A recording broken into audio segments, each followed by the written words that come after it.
know where the treats at. Is this the passing of the torch, right? Is this what this signifies? It comes down to that front office and what they feel is most important. The champ is here. We touched down from a higher plane. Why you landed here? We always look forward to that week because it was always intense. You know that we ain't coming back. We about to. The man, the myth, the legend, Dante Hall. My favorite player growing up was Dante Hall. I love you guys in the show, but Dante was my guy. Get to dashing because you done on the warfare.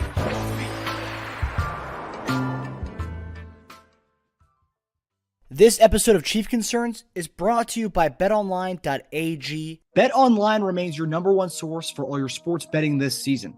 Everything from NFL playoffs to pro and college basketball, UFC, MMA, and much more. You'll always find the latest odds, team matchup info, player news, and game trends at BetOnline. With live betting options, free contests, and live scores for almost any sport or game imaginable. BetOnline is truly the fastest and easiest way to bet on all your favorite leagues and events. Head to the website today or use your mobile device to join and receive your 50% welcome bonus with your first deposit.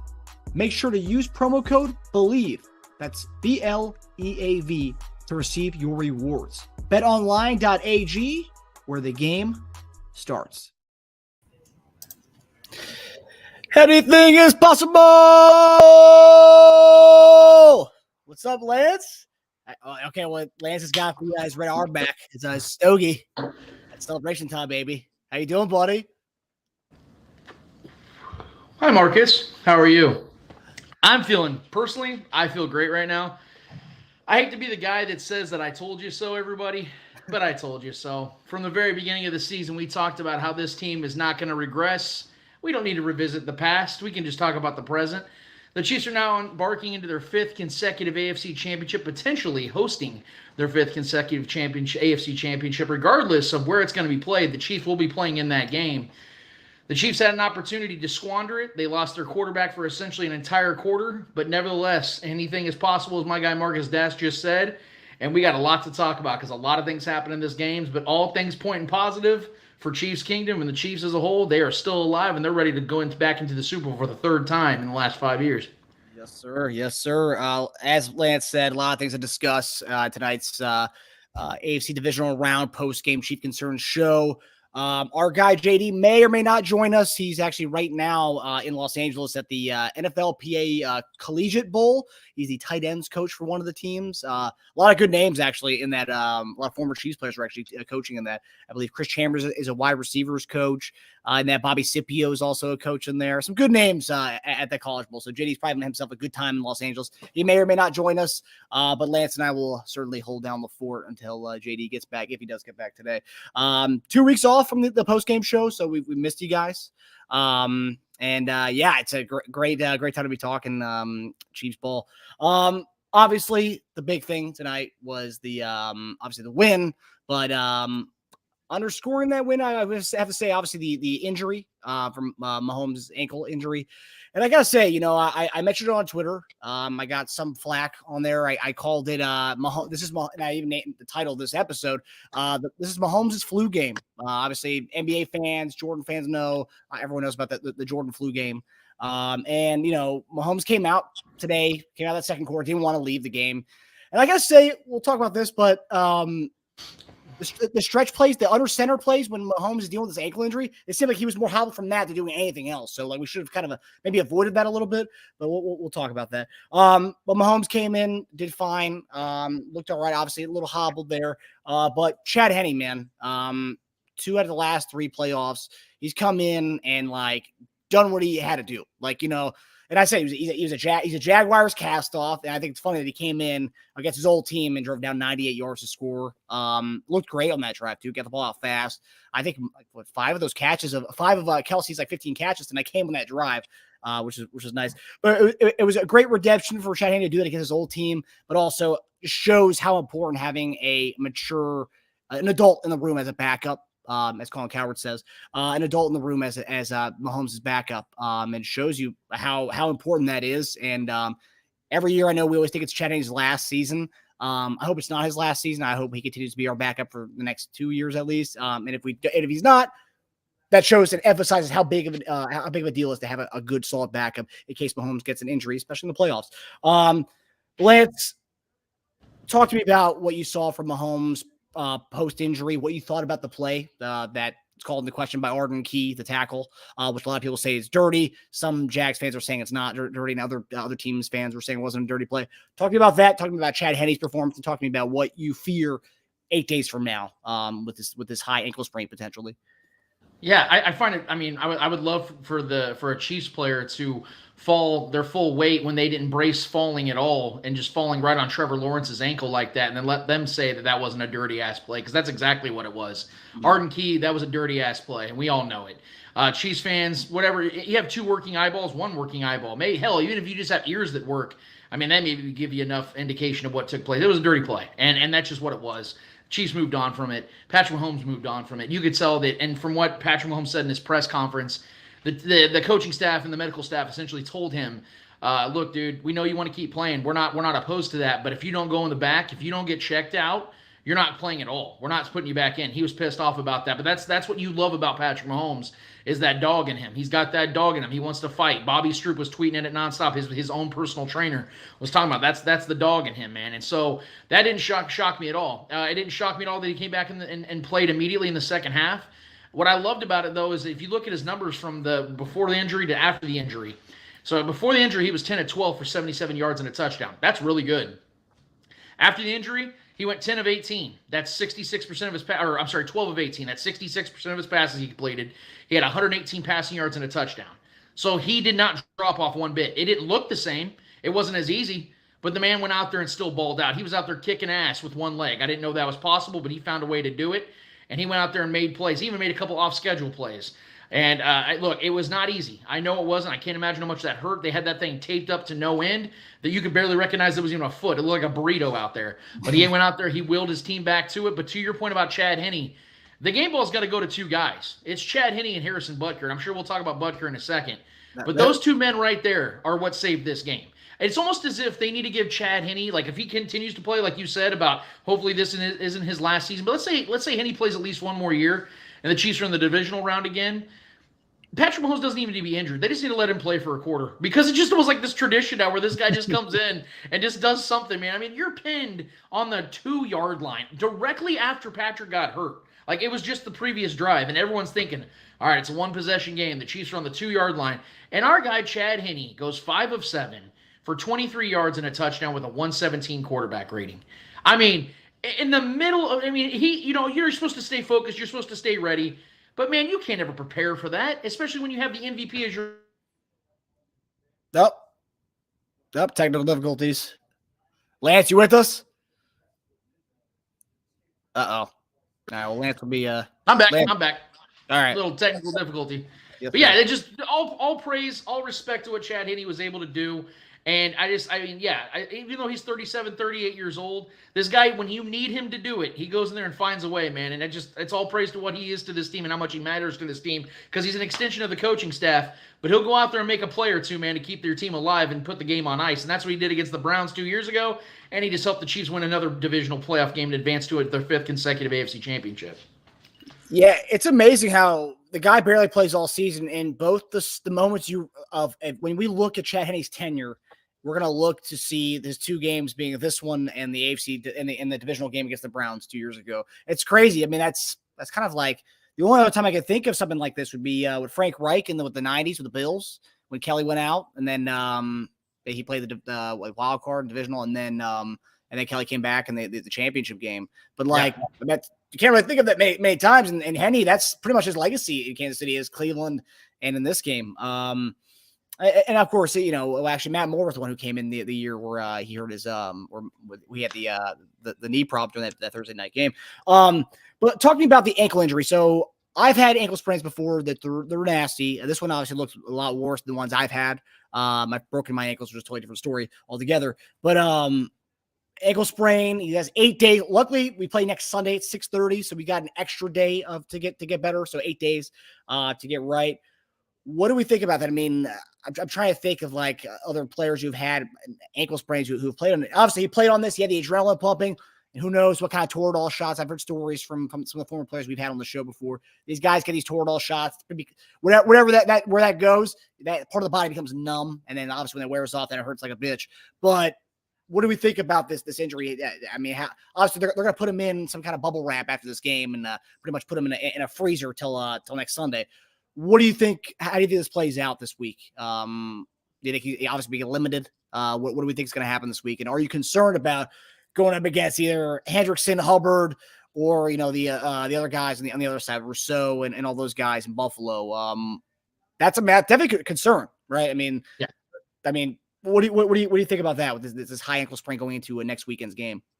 Well, anytime your quarterback has a lower extremity injury, obviously you have to pay attention to it. He's going to be a limited participant at best in practice. He'll probably miss the early part of the week as far as activity is concerned. I'm sure he'll be in the film study. I'm sure he'll be just as involved as he ever is when it comes to game planning and things of that nature. But yeah, I would highly anticipate Patrick will probably be in a walking boot for the early part of the regular go-abouts and the practices and things of that nature. The good thing is, man, is that it definitely looked as if when the adrenaline subsided and the pain started to really wreak havoc, he was able to fight through that, which is a good sign. And we have actually seen quarterbacks in the past fight through these types of very similar injuries, like Ben Roethlisberger. He ended up playing the very next week. I think it was in 2011. He got hurt against the Browns and then played that very next week and actually had a really good game. Ben Roethlisberger is nowhere near the athlete Patrick Mahomes is, and I know that Patrick Mahomes is a lot more mobile, so that's obviously plays to his strengths of being able to get out of the pocket. So he's going to probably be a lot more limited. The good thing about this is two things. Whoever the Chiefs face in the next round, neither one of these teams are at their full strength when it comes to pass rush. We've seen the Bills, a team that had Von Miller early parts of the year and the majority of the season, get to the quarterback rushing 4. That's not been the case of the last 4 or 5 weeks. They've had to do a lot more blitz schemes, which is going to leave a lot more open for Patrick Mahomes if, in fact, they have to play the Bills, especially if they have to play in Atlanta on that quick turf. So that's something that I feel a lot better about, especially when Patrick Mahomes is protected by this offensive line. I know Orlando Brown did not have a good game, but Patrick Mahomes didn't get sacked in this game. And the Chiefs' offensive line led the league in win rate on pass plays. So they're going to do well even against a better pass rush than the Bills. The good thing for the Bengals, if the Chiefs end up playing the Bengals, is the Bengals, if I'm not mistaken, finished 30th in league in sacks. They're not a defense that's known to get to the quarterback anyway, and Hendrickson is banged up, and he's their best pass rusher. They do know how to get to us, though. They do have their way with us. And that's what I was going to say. The thing about the way the Bengals have been able to get to Patrick Mahomes is their drop 8 and making him sit in the pocket. So I'd imagine this week, if the Chiefs end up having to play the Bengals, they're going to have a game plan where they're going to get the ball out quicker out of Patrick Mahomes' hands. Because you and I both have talked about this before, about how frustrating it is. All 3 of their last 3 Bengals games are against the Bengals. They have not done that, where they're getting the ball quicker out of Patrick's hands and beating that drop 8 coverage. So that can't happen this week, and the Chiefs are now going to have to force their hands. And the way that Pacheco is playing football, having 95 rushing yards, I think on 7.5 yards per carry tonight, that's going to give the Chiefs even more incentive to run the ball against if the Bengals want to play that soft-ass coverage, man. The Chiefs can just go out there and get 6-7 yards a clip. 78 yards in the first half. Unreal. I mean, and I'll tell you what, I haven't been the biggest fan of Pacheco. I mean, I like Pacheco, but I've been kind of most of everybody in Chiefs Kingdom, wanted to crown him right away and give him the Kareem Hunt crown right week 4, right after that Buccaneers game. Everybody wanted to crown him. And I gotta say, seeing that burst he had, that 4.3, because I haven't seen, because he's a fast guy. That 4.3 speed that he hasn't really shown that this year. That one run he had in the first half, holy crap, and he ran down the sideline. Unreal. And that really showed his 4.3 speed. He hasn't really gotten the chance to show that, and he kind of showcased that for us today. But I do want to talk about you mentioned that they're getting the ball out quick, and obviously this offense has capability of doing that, because when you saw Chad Henne go in there, he was 2 seconds, boom, he was getting that out. There was no extending plays like Mahomes does, and that is what the beauty of Mahomes. You can extend plays and get something that's not there initially, and roll out of the pocket and finding that, but. We can do it. We can drive 98 yards with Chad Henne doing it. I think Mahomes can get the ball out quick against Cincinnati next week. But you mentioned this is one guy that I wanted to showcase today. This is a guy that's gotten a lot of shit in Chiefs Kingdom. We've given him a lot of shit in Chiefs Kingdom. You could say that. Myself included. Yeah, no, on this show particularly. Harrison Butker, man, 2 50-yard field goals today. They got us that kick right after the one of Mahomes' first drives going. We got that kick. Unreal. It was a time where we needed to get that field goal. And then his tackle and that kick return. We don't make that tackle there. That's game time. We got ourselves. We might have lost that game. We might have gone to overtime. Something crazy could have happened. But Butker, man, came up huge, and that's the one guy I want to give her flowers to, because when we shit on guys, we also have to make sure we recognize when guys step up. And Harrison Butker, special teams was atrocious today. Agnew's a good ass kick returner, but every week there's always a new special teams problem, and Butker was not the issue today. He had nothing to do with that. So. You mentioned it about Harrison Butker. What do you got to say about Harrison Butker in his game today? Stepping up on all. This is the epitome of a love-hate relationship when it comes to kickers, man. I'm always about what have you done for me lately, and when you screw up, I'm gonna give you shit. I'm gonna say I demand better because you play a specific role. You are supposed to be nails. You're supposed to be mentally strong. You're supposed to do your job. It's one simple thing. I'm not saying simple, but you have one job to do literally. You don't have the pressure of being a quarterback that has to lead an offense. You don't have to worry about being an edge rusher and having to go out there and play 50, 60 snaps and try to get to that quarterback. You have one job to do. And when Harrison Butker does it, I'm going to always give him his respect. Not only did he hit those 2 big field goals, he went 3 for 3 on extra points, and that's what I've always knocked him on, because we all know, man, when it comes to the playoffs, Harrison Butker from 50, man, it's money. The dude's money from deep, man. He's Steph Curry with the foot. I'm telling you. He just hits them deep, man. But when it comes to extra points, that is where I'm always paying attention. And the dude not only went 3 for 3, he actually technically went 4 for 4 because we had that false start. I think it was on Andrew Wiley or Allegretti, whoever it was that they got it on. But he sunk it again. And it just Butker, when they needed him the most, because this was a night when your MVP, who's been picking you guys up all season, needed you to pick him up for a change.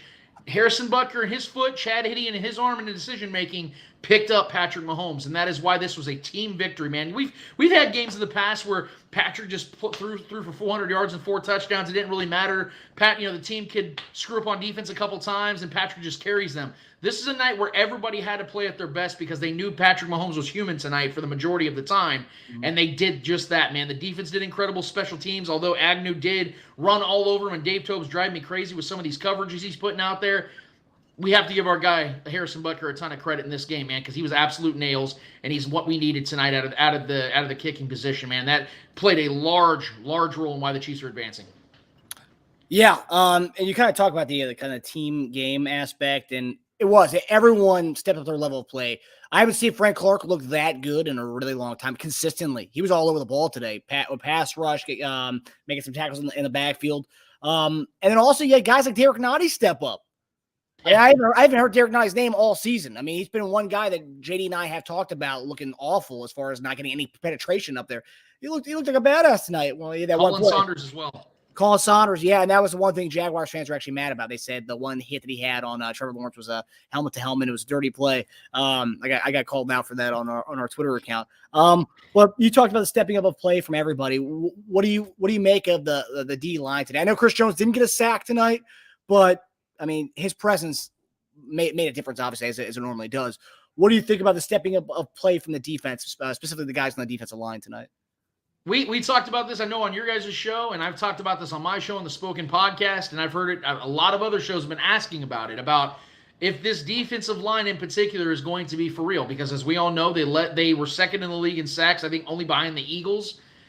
They've stepped it up. I think they had over 22 more sacks this season than they had last season. That's a massive step up. That's credit to Joe Cullen, which is where this all starts. I mean, Steve Spagnuolo is the man that runs the defense, but Joe Cullen's been the ultimate difference maker in all this. The defensive line coach from, ironically, the Jaguars. The guy that came over from a year ago and decided, you know what, enough's enough. Let's make this into a defensive line that can be respected. And that's exactly what's happened. If you notice tonight, Spags wasn't calling as many blitzes. They were still there, but you didn't feel like Spags had to draw them up in order for them to get pressure. Karlaftis was up there in the face of Trevor Lawrence. Carlos Dunlap was in his face. Chris Jones was all up in that backfield. He didn't get a sack, but his presence was known all night long. Like you said, Derek Nottie by nature was out there tonight doing his thing.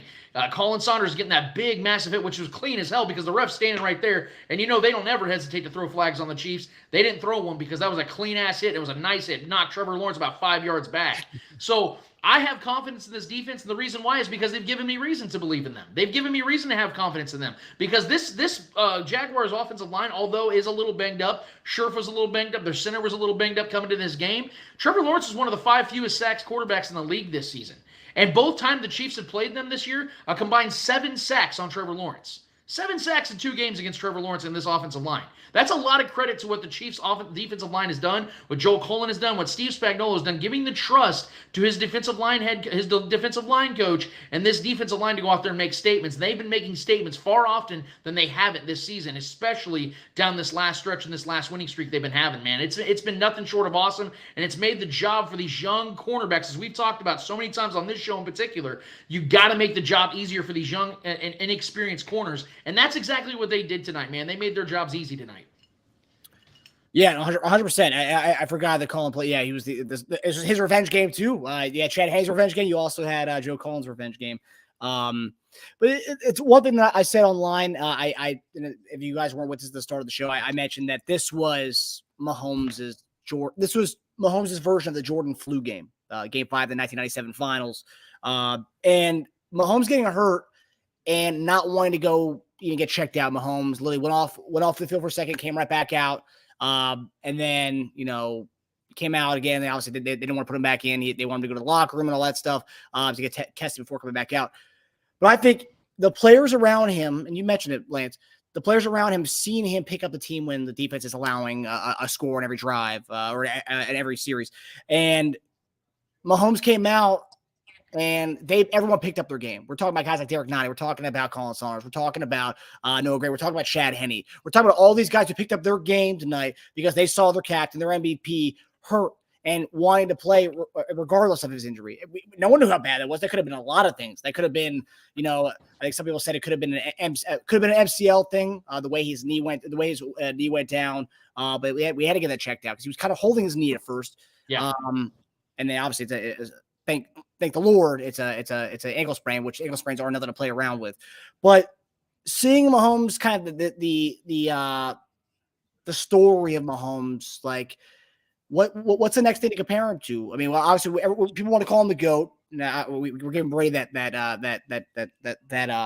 title right now, but Mahomes is going into that next level. He's potentially going to get his next MVP. Potentially, maybe compete in the Super Bowl, but we're seeing him do things that only a guy like Jordan that we could think of, a guy who played through pain in the biggest stages of them all. And people were saying, I guess also people online saying, "Oh, why is Andy playing him right now? Why is he playing through this right now?"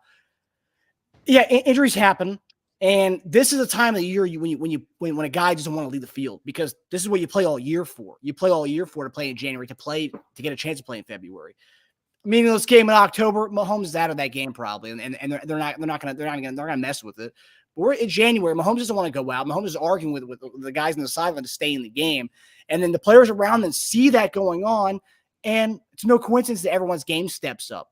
And you have guys, the role player guys on the defense, offense stepping up. I mean, even before the injury, Justin Watson's catch. It's a guy that we've complained about dropping balls. He stepped up. I mean, everyone did. And that's another thing too. Once Mahomes got hurt, you saw the O-line play better.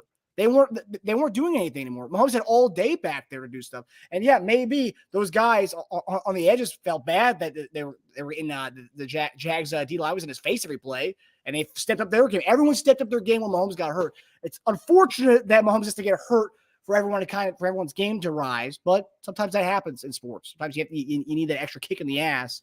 And thankfully, it's not a season ender for Mahomes. It's just a high ankle sprain. But it was nice to see everyone take part in this victory. And at the end, when they were talking to Kelce and Mahomes, they were talking about who should be the MVP of this game. And they all said Chad Henne, which I thought it was great to give him his flowers, well-deserved flowers, to be quite honest. Yeah. But what do you think about this? Just seeing everybody, because you mentioned everyone's game rose, but it took Mahomes to get injured for everyone, especially the offensive line play. Because the offensive line played so good after that injury, and it's like, wow, there you go, guys. That's what happens when you don't do your job. This is what happens. That shit happens. Yeah, well, I think what happened is you saw the beginning of the game, and it was so beautiful how it all worked out, because the Chiefs obviously kicked the ball off like they like to, made a big stop on defense, a quick 3-and-out, and then Patrick Mahomes just got to work. The magic was there. He's doing jump passes to Travis Kelce. They got the goat-to-goat connection going already. And I think what happens, and we've heard players talk about it, both on opposing sides and on the friendly side of things, on teammates, talk about how sometimes you just kind of get caught up in the magnificence of it all. The magic of what Patrick Mahomes is as a quarterback, and you're just like, you just catch yourself sometimes just watching. And I'm sure that's happened with Michael Jordan and LeBron James and all these other great all-time transcendent players throughout history of athletics, that you just get caught up in it sometimes. And once he went down, I think that it did wake everybody up, and I think Andy Reid got a hold of everybody. And I think it's so cool that Andy Reid was a former offensive lineman in his days of playing, because I think he's able to get into the mentality and get into the psyche of his offensive linemen and how important it is to get those guys focused. And when Chad Henne came in, you saw a difference. You saw the run game open up, and it shouldn't. When you have your backup quarterback out there, the defense should be able to pin their ears and say, you're not going to run the ball on us. And that's exactly what the Chiefs were able to do. Isiah Pacheco had his longest run of the game when Patrick Mahomes was out. Yeah. And so that is what you're seeing this team do, is they focused in, they honed in, and they said, all right, we got to go and get this one, man, because we don't know Patrick's coming back. It wasn't looking good for a minute. So we got to go out there and get this dub, man. And that's what happened. That's what you saw. And when it came to your question about Patrick Mahomes and, how do you compare him to anybody else? To me, man, there's really no comparisons. The dude is barely 27 years old, and he just tied Terry Bradshaw for the 10th most postseason touchdowns in NFL history. He is less than 400 yards away from passing Kurt Warner for the 10th most passing yards in postseason history. The man isn't even in his prime yet, and he's already getting in the top 10 of the most important stats of any quarterback to ever play football in postseason football. This is something we've never seen before. This is why I've said that he is unprecedented. I know he's our quarterback, so it's easy for us to gloat and carry on about him, but these are the facts. The man has the highest quarterback rating in the history of the NFL in the regular season and in the postseason, and they are identical. He has the highest yards per game average in both the regular season and the postseason. This man is doing things we've never seen before, and he's been doing it since day one. This is stuff you see, guys. Even Tom Brady, the great Tom Brady, it took this man several years even to get to 4,000 yards and over 25, 30 touchdowns. Patrick Mahomes did that in the first 10 games of his career. I mean, this is what this man's been doing since day one, and you see it in postseason. There's no drop-off. He's the same no matter what the situation is, no matter what the stakes are. He does what he does, and the best part about Patrick Mahomes and what separates him from the rest isn't just his talent. Because we've seen Brett Favre, we've seen Aaron Rodgers, we've seen Josh Allen, we've seen Justin Herbert. These guys that have absolute rifles. These guys that can throw the ball all over the field just like Patrick Mahomes can. But what separates him is the ability to just continue to work through injuries. Most quarterbacks, they have that injury, they're not coming back for the rest of the game, like you said. Whether it's regular season, whether it's a postseason game. Guys are not coming back. He fought through that. Now, whether they gave him a shot, which they probably did, and they taped it up, he still went out there. But it wasn't that he just went out there. The dog in him is what helped him focus in, ignore the pain, and go out there and sling the ball and complete 66% of his passes with one leg. And it's so fitting because if we know anything about Patrick Mahomes, in the year the Chiefs won their first Super Bowl in 2019, Patrick Mahomes had a leg injury all season. And it was to the same leg. So Patrick Mahomes is on the precipice of leading this team to another Super Bowl on one leg. That's something that is just simply unexplainable, and I'm tired of trying to explain this man because you can't encapsulate him, you can't explain him. Patrick Mahomes is simply one of one because of the talent and the F you, I'm getting it done mentality that he has, man. You can't replicate that. You can't find that guy just sitting around. He is special. He is one of one. Yeah, and it also, our comment here by our guy 3 Studio, wide receivers really quiet today, sans MVS TD, but still got to get that ish moving forward next week. And you look at the numbers here, take away Kadarius Toney, I don't really know where our receiving game would be. Because, I mean, obviously, Kadarius, he became the focal point for the receivers today. Obviously, the short stuff was there. We were taking the quick stuff anyway. But Kelce's 14 catches. Take away those, you have KT leads the team with 5 catches as far as on the receiver end, and then drop off JuJu with 2 catches. Then Watson 1 catch, MVS 1 catch, and then Sky Moore with 1 catch. So yeah, that is troublesome. But I mean, we also were adapting on the fly with this injury and having to go quick stuff.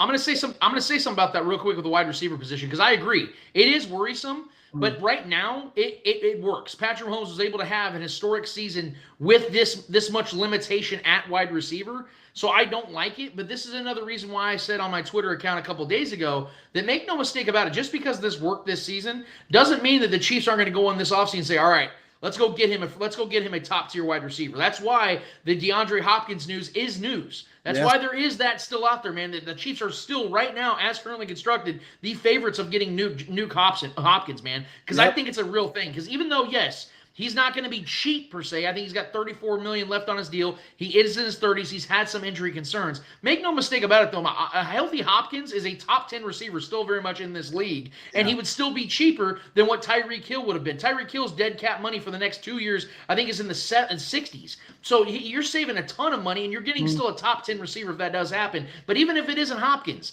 the Chiefs are going to be out there shopping this year because they have a ton of cap space to work with and mess with. And I wouldn't put it past them to utilize a couple picks mid, maybe even early in the draft. I know we got a long way to go, but they might go and get a receiver, man, because you're talking about JuJu might be gone, McCole Hardman might be gone, MVS, they might get out of his contract, and then you're left with Sky Moore, Kadarius Toney, and a bunch of young guys. Yeah. I think that the Chiefs are going to go out there and be very aggressive at the wide receiver position because even though Patrick Mahomes can still make it work, you don't want to make him have to go and do that. And furthermore, Travis Kelce's going to be 34 years old next season.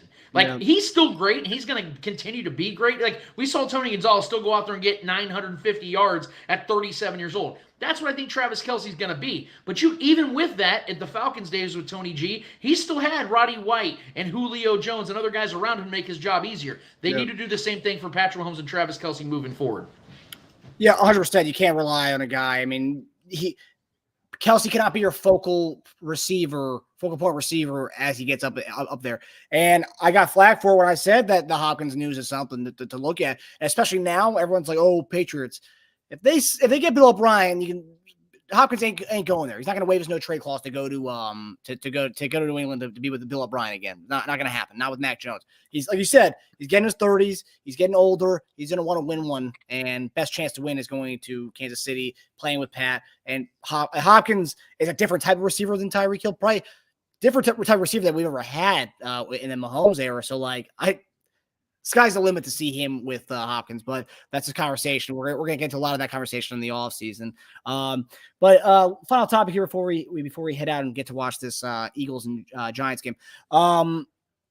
Tomorrow, Buffalo, Cincinnati. I'm going to ask you right now, not who you have in this game.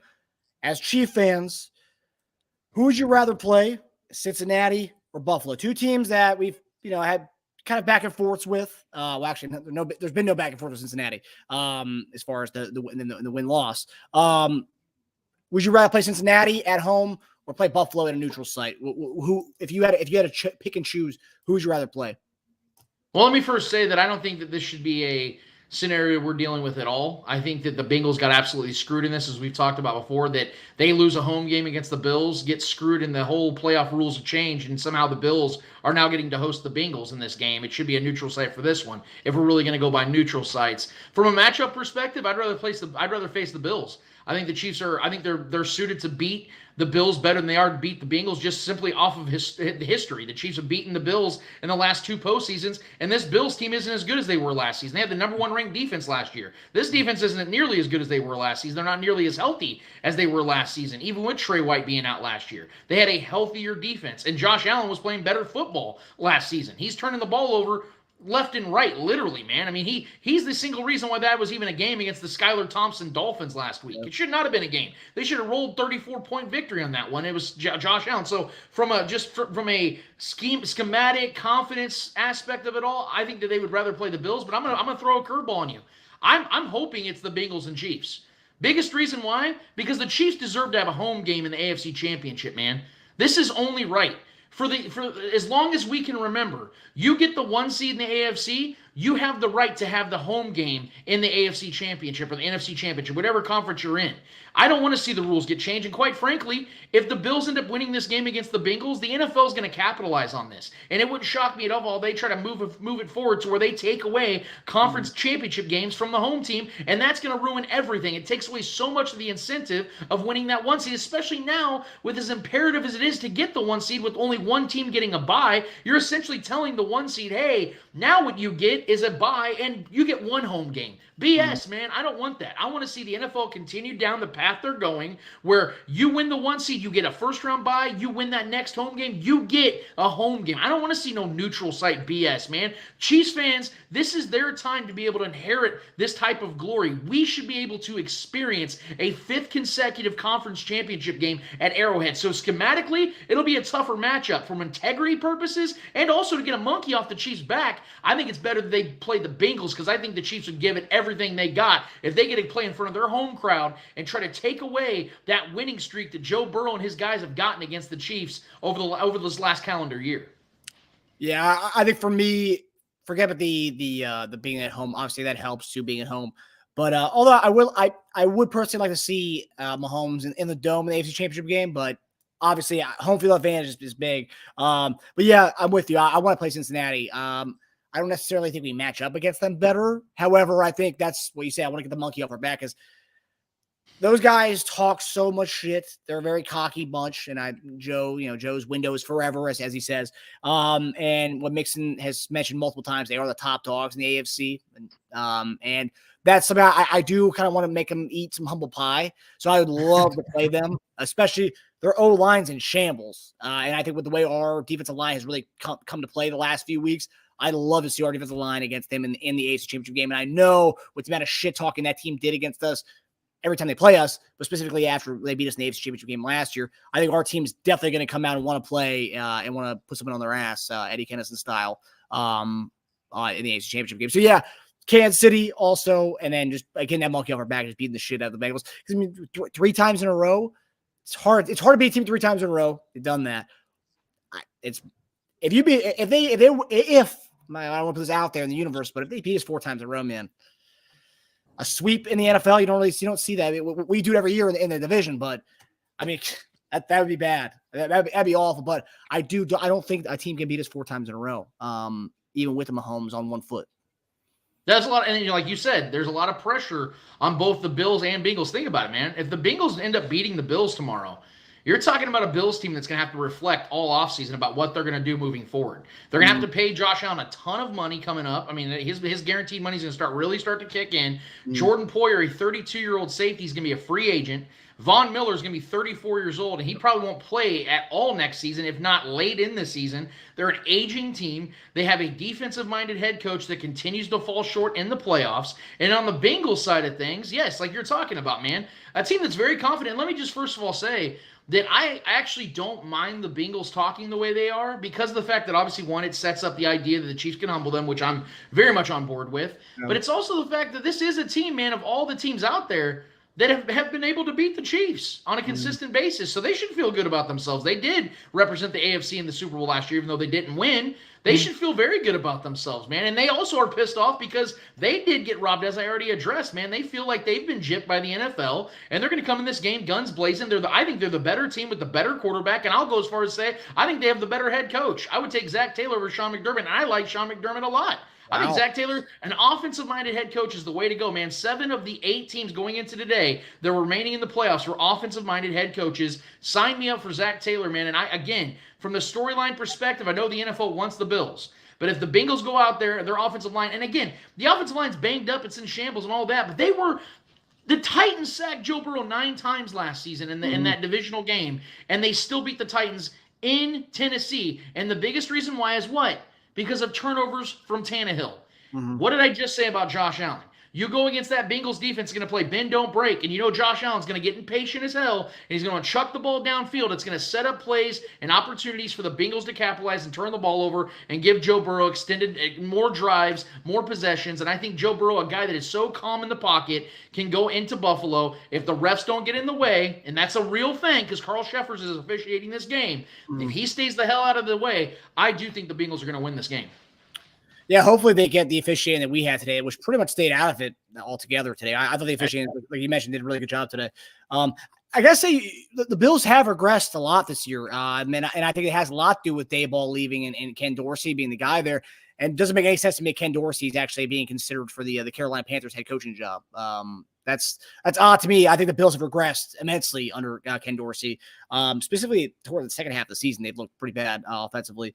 I gotta say though, have you been watching a lot of Colin Cowherd recently? Because that whole offensive coaching that's something he's been harping on all season. That you can't in this modern day, and I agree with him to a certain extent that in this modern age of football, you kind of have an offensive minded coach, especially when you have a guy like Josh Allen. I think McDermott though, I think he's a good coach. Yeah. But you are right. I do agree. I think all teams need to kind of shift in that. That's why I'm not a big Staley fan. I think Chargers should move off him, but the OC got the scapegoat there, which does not. I think Chiefs fans. I think we should start a GoFundMe or like a petition group to pay for Staley's contract. Because Chargers. Hey, look, we're willing to donate. Keep him there as long as you want, because it only benefits us here in Kansas City when he's playing his starters in meaningless games to go into the playoffs, and he literally has his receiver have a broken back that could have been the deciding factor in them advancing in the playoffs. Because I think if Mike Williams would have been healthy for that game against the Jaguars, I think the Chargers win the game. So these are the kinds of decisions I'm more than okay with Brand Staley, a defensive-minded head coach, I might add, being there in the Chargers facilities for years to come. So yeah, let's go ahead and start donating some money towards that, man. Help the Chargers alleviate some of that stress. They don't have to pay them; we can do it. Yeah, well, let me ask you actually. This going off tangent here about just the AFC West in general. Sean Payton was on Colin Cowherd show this week, and he mentioned that I guess what the price would be to forget would be like two second round picks or two early, multiple early picks in the draft.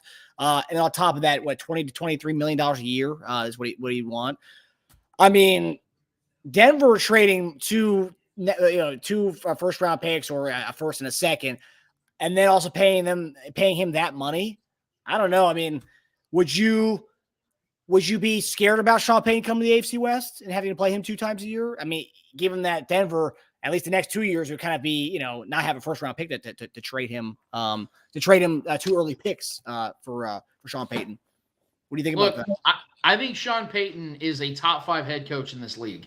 I think Sean Payton knows offense better than anybody outside of maybe Andy Reid, Kyle Shanahan, and Sean McVay. I think those are the only 3 guys that I think understand the game on the offensive side to the same level as Sean Payton. This man is an absolute genius. He made Drew Brees into one of the greatest quarterbacks who've ever lived. Yep. So I definitely think that he brings cachet. He brings clout. He brings reverence and respect, and you do have to pay attention to him no matter where he goes. He comes to the Broncos. I think the Broncos are just naturally a better team. The question that you have to ask, though, is how much better? Because I think Sean McVay can coach circles around a lot of people, but you're coming into the domain of Andy Reid and Patrick Mahomes in their prime as a collective. And it's not just the Chiefs. It's also the fact of what Sean Payton would be inheriting. You have to understand that Russell Wilson is not going to be fixed. This is who he is when he is the guy that's called upon. Because if we saw in Seattle, he was a very good quarterback. But it was the defense in the run game that led them to where they were. It was always that. He played his role. And then when he had to play savior coming to Denver, you saw what he was, especially at his advanced age as an undersized quarterback that's been sacked 500 times in his career. And I'm not making up that number.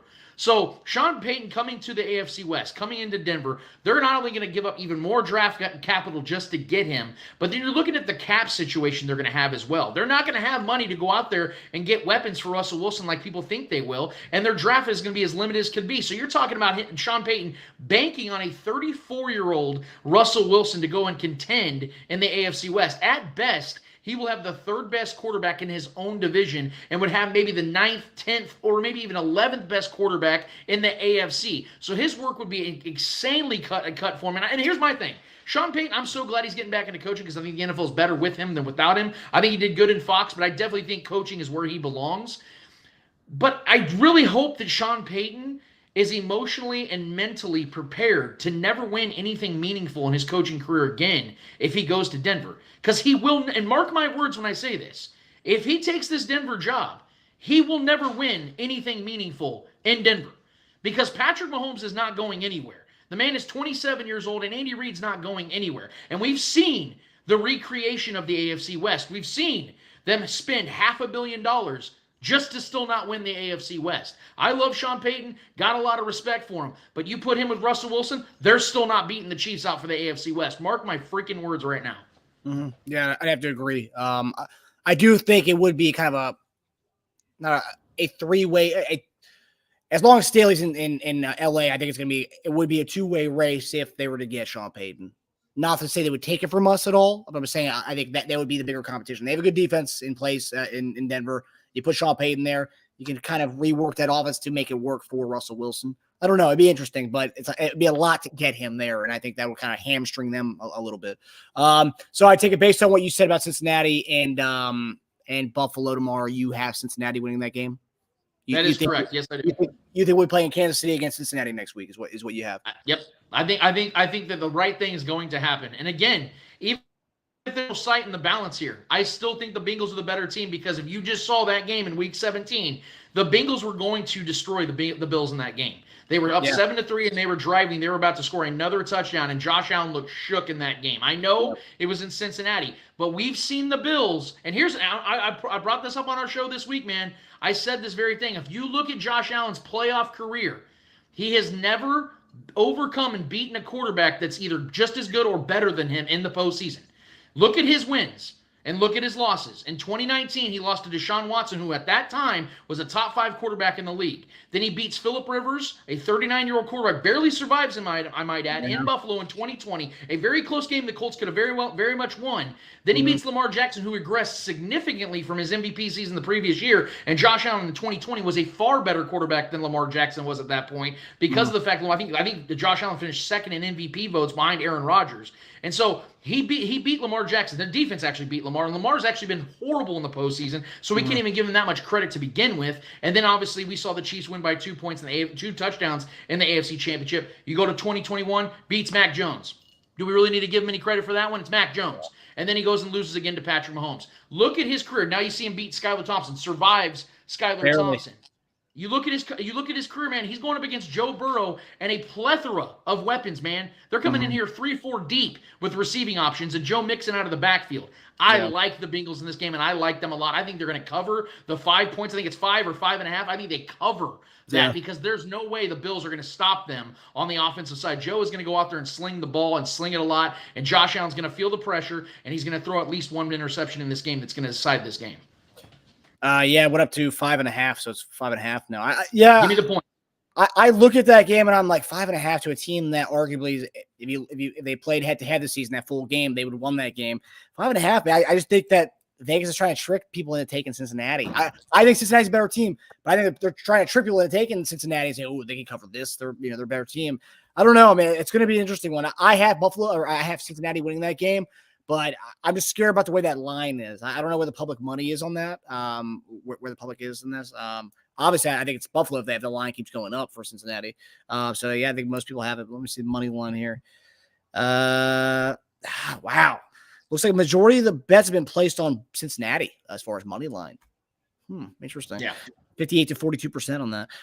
Okay, so AFC side, NFC side, who do you have? Philly's already up 7-0 right now. They just scored another touchdown. That's 13-0 now. Looks like we know where that's going. So Philadelphia and you got San Fran, Dallas on the other side. What do you got? Yeah, so I thought Dallas had a really good game against the Bucs, but let's be honest here, man. The Bucs are the worst team in the playoffs, record-wise, and quite honestly, they look like a team that wasn't on their last foot. They're on their last pinky toe, and there was no Tom Brady magic. And I picked the Bucs. Full disclosure, that was the one game I've gotten wrong so far, and it was because I believed that the Cowboys were not going to come in there and play well on that grass. Dak Prescott was going to have his best game of his career, and he ended up having, a 4 or 5 touchdown game. And I thought Tom Brady was going to get those horrific penalties downfield, drive them down the field, get a game-winning touchdown or field goal. I was 100% wrong. Dak Prescott balled out, but this makes me feel even more confident in my stance and what I picked from the beginning of the season. I said the 49ers were going to represent the NFC in the Super Bowl. And I am not budging. In fact, I feel even more confident about that. And I picked that back when they were 2 quarterbacks ago with Trey Lance. Then they lose him. They lose Jimmy Garoppolo. And, hey, they might have had their best quarterback just sitting there waiting in the wings in Brock Purdy. I don't know what he is yet. All I do know is this guy has been nails.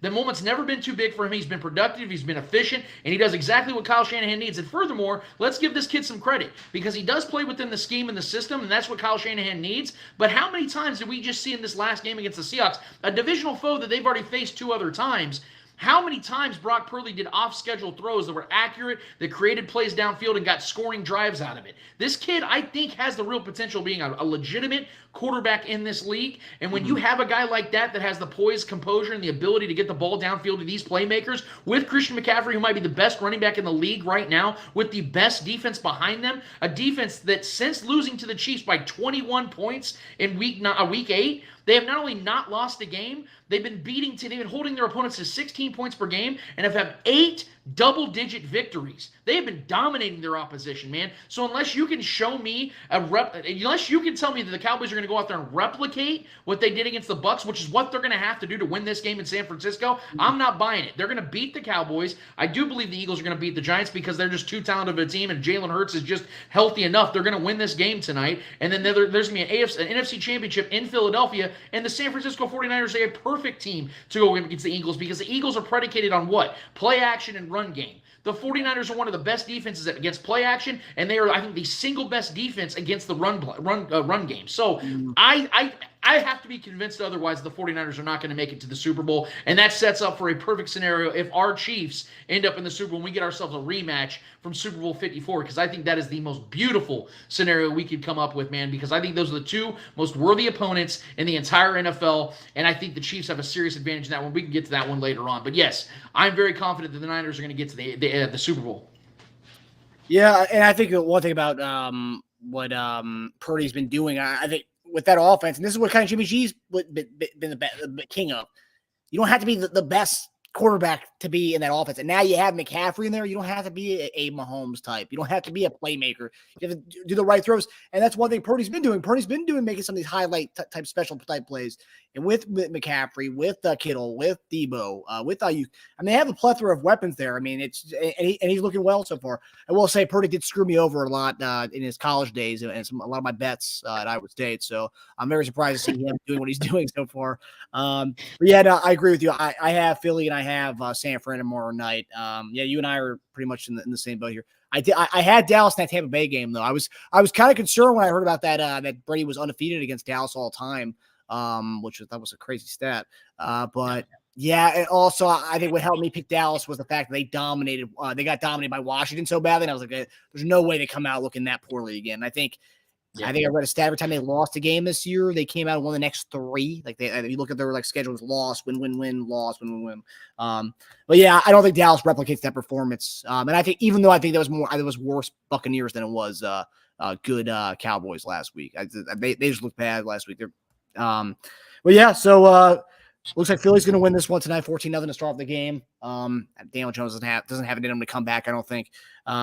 And then tomorrow's going to be an interesting game. You get 3:00 at Buffalo, and then 6:30 at San Francisco. So it's a great weekend of sports. This is a really good time of the year. As you get closer to March Madness, NBA starting to heat up, and then we're getting close to the real deal time of the NFL season, man.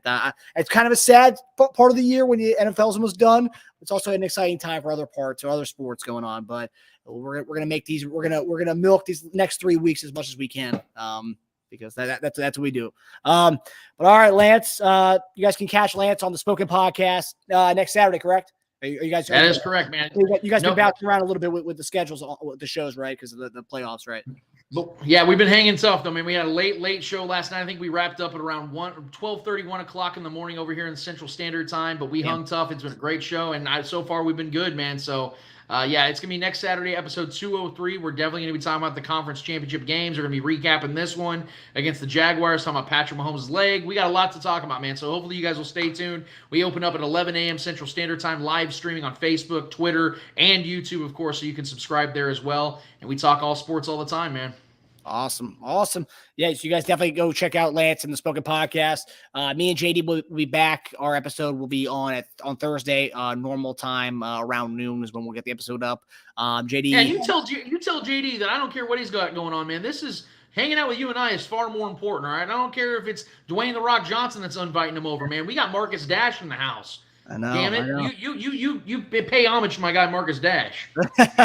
Yeah, and I love JD. That's my guy. He sees this face for too long during the week. We needed a little break from each other. But no, JD and I will be back for a Thursday show. We will try to get a guest on. It's going to be kind of tough. He's on LA right now, but we'll try to get a guest on. We had Quinn Gray this past week, which a lot of you Chief fans, some of the new Chief fans didn't know who he was. Yeah, it was cool having Quinn Gray on this week. And we're going to try with Chief concerns. We always try to get the guys who are like, you haven't heard from in a while. We always try to get those types of guys out there. So we'll try to get that. At worst case, you get me and JD, which not a bad thing. Still doing pretty good. It's not bad. It's all right. But all right, guys, we hope you guys enjoy the rest of the divisional weekend, and we'll see you guys next week. See you guys. Take it easy, Lance.